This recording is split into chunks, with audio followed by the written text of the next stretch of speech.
पश्चिम बंगाल की मुख्यमंत्री ममता बनर्जी ने प्रधानमंत्री नरेंद्र मोदी को लेकर विवादित बयान दे दिया है। जिस बयान की चर्चा सोशल मीडिया पर जमकर हो रही है, वहीं उनके इस बयान के बाद शिवसेना और साथ ही साथ आपको बता दें कि जदयू ने ममता बनर्जी को अब आईना दिखाया है। आखिर क्या कहा है पश्चिम बंगाल की मुख्यमंत्री ममता बनर्जी ने प्रधानमंत्री नरेंद्र मोदी के बारे में, आइए विस्तार से जान लेते हैं। तो पश्चिम बंगाल की मुख्यमंत्री ममता बनर्जी प्रेस कॉन्फ्रेंस करते नजर आई और इस दौरान प्रेस कॉन्फ्रेंस में उन्होंने ऑपरेशन सिंदूर को जोड़ते हुए एक ऐसा बयान दे दिया जिस बयान के वजह से अब उनकी जमकर आलोचना हो रही है। उन्होंने कहा कि पीएम मोदी ऐसी बात कर रहे हैं जैसे हर महिला के पति हो, वे अपनी पत्नी को सिंदूर क्यों नहीं देते हैं। हालांकि मैं इस संबंध में बात नहीं करना चाहती, लेकिन आपने मुझे बोलने के लिए मजबूर कर दिया है। सिंदूर का संबंध हर महिला से है। सिंदूर को पवित्र माना जाता है। महिला इसे अपने पति के लिए लगाती है। ऑपरेशन सिंदूर को लेकर मैं कोई कमेंट नहीं करना चाहती। हर महिला का सम्मान होता है। क्या कुछ कह रही है पश्चिम बंगाल के मुख्यमंत्री ममता बनर्जी, एक बार आप खुद सुनिए। Regarding Operation Sindoor, though I don't have any comments, but please remember, every woman they have a respect. They take Sindoor from their husband, but PM Modi is saying just like you are not the husband of everybody. Why you are not giving Sindoor to your Mrs. first? Sorry to say, I should not go into all this matter, but you compel us. You compel us in the name of Operation Sindoor, the Bengal operation. That's why you compel us to open our mouth. तो जैसे कि आपने ममता बनर्जी का बयान सुना है, आपको बता दें कि पीएम मोदी ने गुरुवार को ही पश्चिम बंगाल के अलीपुरद्वार में करीब 32 मिनट का संबोधन किया था। इसमें उन्होंने ऑपरेशन सिंदूर, पाकिस्तान, ममता सरकार के भ्रष्टाचार, केंद्र की नीति और मुर्शिदाबाद का जिक्र किया था। मोदी को आमने सामने बहस करने की चुनौती भी दी है ममता बनर्जी ने। ममता बनर्जी ने कहा कि पीएम मोदी को मैं अपने आमने सामने बहस करने की चुनौती देती हूँ। इसमें कोई स्क्रिप्ट नहीं होगी, सवालों का जवाब तुरंत देने होंगे। आप चाहे तो अपना टेलीप्रॉम्प्टर भी लेकर आए। ममता ने पीएम मोदी से कहा कि आप मीडिया को कंट्रोल करते हैं और राजस्थान, बांग्लादेश और अन्य जगहों पर हुई घटनाओं का गलत इस्तेमाल करते हैं। वे बंगाल की फेक न्यूज फैलाते हैं। हर प्रदर्शन आपके नाम पर होता है। आप सेना के लिए कोई प्रोजेक्ट क्यों नहीं करते हैं? आपको सिर्फ प्रचार करना चाहिए। आपको जो है इसे लेकर फिर ममता बनर्जी और भी कहती नजर आई। उन्होंने कहा कि पीएम मोदी ने आज जो कहा उससे हम न केवल स्तंभ है बल्कि सुनना दुर्भाग्यपूर्ण भी है। पूरा विपक्ष दुनिया के सामने देश का प्रतिनिधित्व कर रहा, देश के राष्ट्रीय हितों की रक्षा के लिए एक साहसिक कदम उठाया है। लेकिन क्या पीएम मोदी और उनके नेताओं के लिए कहने का समय आ गया है कि वो ऑपरेशन सिंदूर की तरह ऑपरेशन बंगाल भी करेंगे? मैं उन्हें चुनौती देती हूँ, अगर उनमें हिम्मत है तो कल चुनाव लड़े। मोदी तब पश्चिम बंगाल की आलोचना कर रहे हैं जब हम आतंकवाद के खिलाफ केंद्र का समर्थन कर रहे हैं। दरअसल पीएम मोदी की सभा में प्रदेश भाजपा अध्यक्ष सुकांत मजूमदार ने ऑपरेशन बंगाल को ऑपरेशन सिंदूर के समान बताते हुए राज्य में तृणमूल सरकार को उखाड़ फेंकने का आह्वान किया था। इसी बात को लेकर ममता बनर्जी जो है भड़की हुई नजर आए। ऑपरेशन सिंदूर की सफलता को पीएम मोदी घर घर तक पहुंचाने की तैयारी कर रहे हैं। भाजपा के सीनियर लीडर ने बताया कि 9 जून से इसकी शुरुआत होगी और इस दिन नरेंद्र मोदी ने बतौर पीएम तीसरी बार शपथ ली थी, यानी मोदी 3.0 की शुरुआत हुई थी।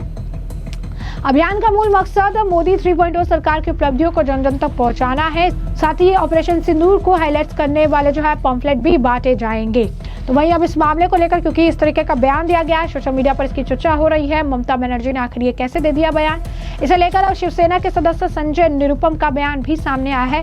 क्या कुछ कह रही है संजय निरुपम, एक बार खुद सुनिए। देखिए, पश्चिम बंगाल में सुश्री ममता बनर्जी की सरकार एक अरसे से, मेरे ख्याल से 2-3 टर्म हो गए, और इस दरमियान पूरे देश ने देखा है कि पश्चिम बंगाल में हिंसा खूब भड़कती है। खासकर अभी वक्फ कानून जो बनाया गया उसके खिलाफ जो तथाकथित तौर पर आंदोलन शुरू किया वहां के दंगाई मुसलमानों ने, जिहादियों ने, उसके बाद जिस तरीके से हिंदुओं पर अत्याचार हुआ, महिलाओं पर अत्याचार हुआ, वो पूरे देश ने देखा है। और यह एक ऐसी घटना नहीं है, ऐसी तमाम घटनाएं। बीच में आपने एक बहुत कुख्यात बलात्कार कांड देखा होगा, कैसे वहां के एक अस्पताल में इनकी ही पार्टी से जुड़े लोगों ने बलात्कार किया था और उसकी जान ले ली थी उस डॉक्टर की। और उसके बाद तमाम कोशिशों के बावजूद भी ममता बनर्जी की सरकार कोई एक्शन लेने को तैयार नहीं थी, क्योंकि वो लोग उसके अपने थे। आखिरकार कोर्ट ने दखल दी और उसके बाद एक्शन हुआ और सब सामने आया। तो ममता दीदी एक अपनी सरकार चलाने के लिए गुंडों को संरक्षण दे रही हैं, और जो हत्यारे हैं ऐसे लोगों को वो अपनी पार्टी में संभाल रही हैं और इसकी वजह से एक पूरा हिंसा का राज पश्चिम बंगाल में चल रहा है और ये हिंसा का राज अब खत्म होना चाहिए। मेरे ख्याल से यही आह्वान आदरणीय प्रधानमंत्री श्री नरेंद्र मोदी जी ने की और यह आह्वान वाजिब है। जब पूरे देश में एक हिंसा के माहौल को कंट्रोल करने के लिए, नियंत्रित करने के लिए भारतीय जनता पार्टी की सत्ता आ रही है तो पश्चिम बंगाल में भी लोग सुरक्षित रहें, हिंसा का वातावरण खत्म हो और वहां की महिलाएं अपने आप को सुरक्षित महसूस करें और सामान्य तौर पर जो हिंदू समाज है उसकी सुरक्षा के लिए बहुत आवश्यक है कि वहां पर ममता बनर्जी की सरकार को हटाया जाए और भारतीय जनता पार्टी की सरकार वहां पे आए। और भारतीय जनता पार्टी की सरकार लाने के लिए चुनाव होगा। अब दीदी करेंगे कल करा लो, कोई जल्दीबाजी नहीं है। जब चुनाव निर्धारित हैं तो उसी निर्धारित समय पर चुनाव होंगे और इस बार ममता दीदी की दुकान, ममता दीदी का जो पूरा हिंसा का शासन तंत्र है वो हमेशा हमेशा के लिए खत्म हो जाए। जैसे कि आपने उनका बयान सुना, उन्होंने कहा पश्चिम बंगाल में ममता बनर्जी की सरकार 2-3 कार्यकाल से सत्ता में है और इसी पूरी अवधि के दौरान देश में हिंसा की घटनाओं में वृद्धि देखी गई है। नए वक्फ कानून के जवाब में हमने व्यापक विरोध प्रदर्शन, हिंदू और महिलाओं के खिलाफ अत्याचार देखे। ये पहली बार नहीं जब ऐसा कुछ हुआ। हमने देखा है कैसे पार्टी के सदस्य एक डॉक्टर की हत्या में शामिल थे और फिर भी सरकार द्वारा कोई कार्रवाई नहीं की गई।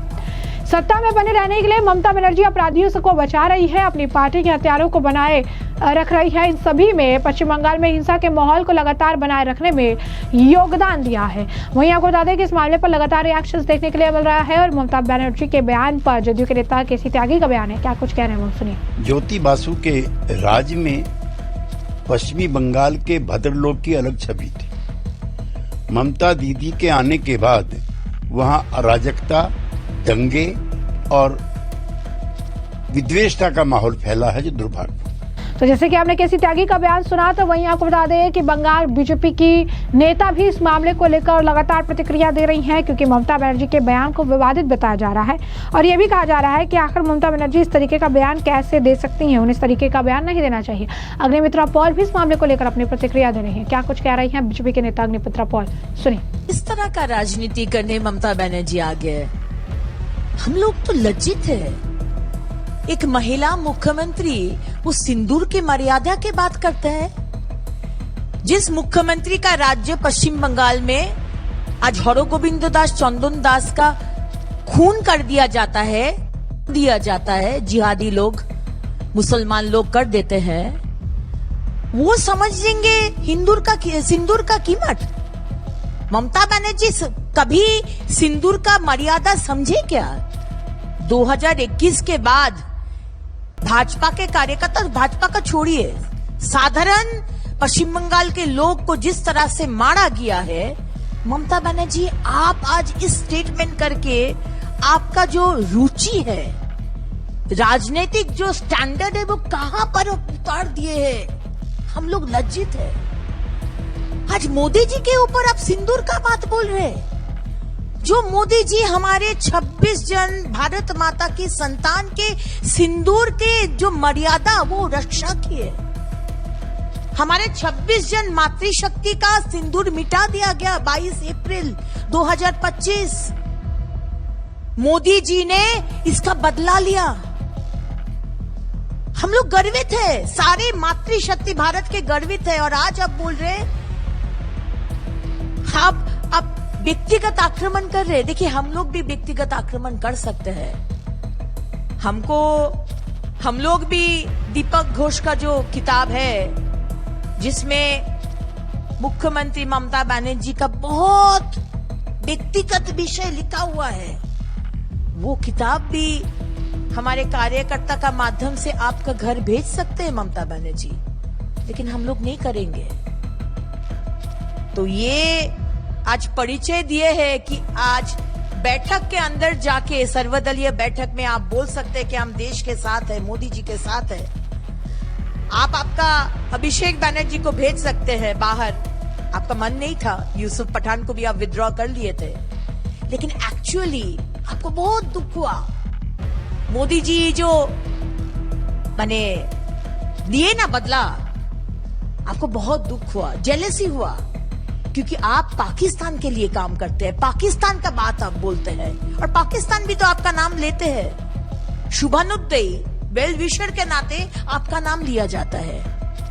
आपको चाहिए कांग्रेस जैसा सरकार, 2008 में जो 26/11 मुंबई अटैक में 160 जन हमारे भारत संतान को मार दिया गया, कोई बदला नहीं हुआ। आपको वैसा सरकार चाहिए। लेकिन आज जो व्यक्तिगत आक्रमण आप किए ना ममता बनर्जी, बहुत नीचे कर दिए बंगाल को, बहुत नीचे दिखा दिए।